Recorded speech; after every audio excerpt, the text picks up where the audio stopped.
Démarre Alimou avec le quotidien L'Observateur. À la une de ce journal, sorti du livre Sénégal, l'histoire en marche, Latif Coulibaly de Voix du peuple à écrivain du président, titre le confrère, qui vous renvoie en page intérieure pour plus de détails. Toujours dans ce journal, discrimination à l'égard des femmes et des talibés, Human Rights Watch vilipende le Sénégal devant l'ONU.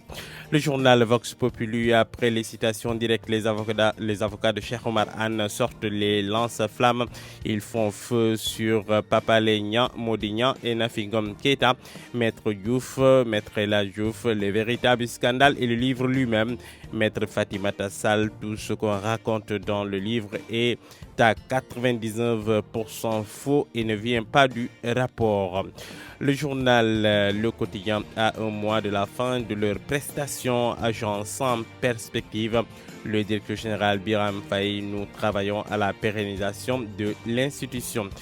Toujours dans ce journal, Maître Baboukar Sissé, avocat de Cheikh Omar Anne, j'espère que Nafingom aura le courage.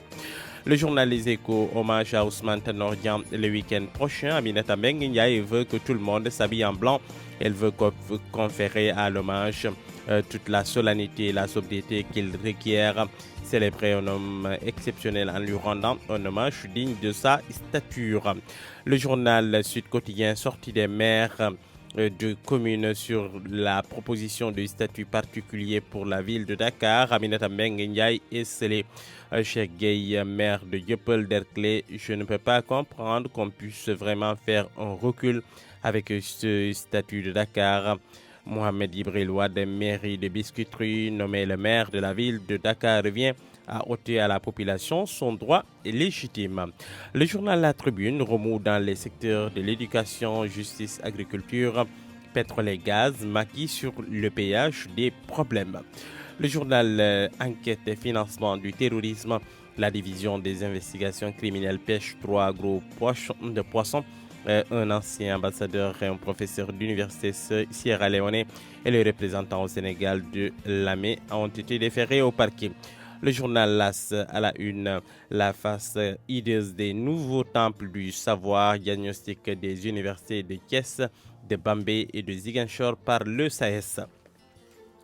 Le journal sur sa vice unanime du journaliste, avis unanime du journaliste analyste politique Ibou Fall et de l'enseignant-chercheur Moussa Yaw sur une éventuelle nomination par décret du maire de la ville de Dakar. Ce serait un coup d'État. Ibou Fall, journaliste analyste politique, pense que si Macky Sall réussit à faire passer cette loi, ce serait un coup d'État constitutionnel et rien d'autre. Ce sera comme si les militaires ne supportant plus Macky débarquent au palais pour le déloger. Le journal Le Soleil, coopération Sénégal-États-Unis d'Amérique, centenaire et dynamique, attendu ce samedi à Dakar. Le secrétaire d'État signera 5 accords. Stade quotidien, Norwich, Liverpool à 17h30, grand retour de Sadio Mané avant Atlético après 3 semaines sur le banc. Le Lion à l'écro, les Reds veulent un 25e succès en 26 sorties. Le journal Record à la une de retour ce samedi, Sadio du rythme avant l'Atlético.